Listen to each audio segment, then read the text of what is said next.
मौसम इस वक्त जो है वो शदीद सूरत-ए-हाल इख्तियार करता चला जा रहा है। गुज़िश्ता 2 माह से कमोबेश बारिश नहीं हुई, जिसकी वजह से हमारी जो गंदम की फसल है उसका बड़ी हद तक मुतासिर होने का खदशा है। मेरे साथ इस वक्त सदर पाकिस्तान किसान इत्तेहाद खालिद खोखर साहब मौजूद है। इनसे पूछते हैं कि इस वक्त ग्राउंड पर क्या सूरत-ए-हाल है, मौसम की वजह से कितना असर हो रहा है इस वक्त गंदम की फसल में।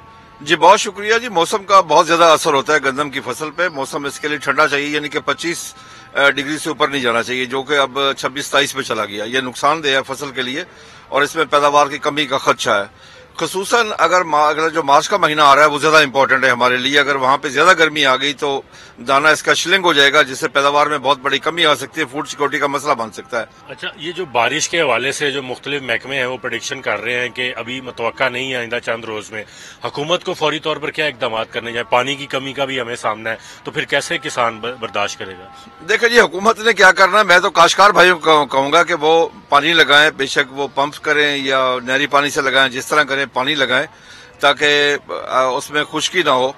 अगर जमीन में नमी खत्म हो गई तो पैदावार में बहुत ज्यादा कमी आ सकती है। जी बिल्कुल, आपने खालिद खोखर साहब की बात सुनी, वो भी बड़े इस हवाले से उनको तहफुजात है और खदशात है कि अगर मजीद बारिश नहीं होती आइंदा चंद रोज में और दर्जा हरारत में अगर इजाफा होता है तो हमें गंदम की फसल में जो पैदावार है उसमें कमी होने का बड़ा खदशा है। तो हम उम्मीद करते हैं कि आइंदा चंद रोज में बारिश होगी, मौसम बेहतर होगा और गंदम की फसल है वो भी बेहतर होगी।